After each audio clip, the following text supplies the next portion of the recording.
ஆவியானவரையுமே நாங்கள் வரவேற்கிறோம் அப்பா. உபாகமம் 4வது அதிகாரம் 31வது வசனம்.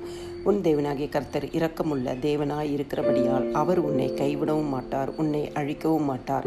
உன் பிதாக்களுக்கு தாம் ஆணையிட்டு கொடுத்த உடன்படிக்கையை மறக்கவும் மாட்டார்.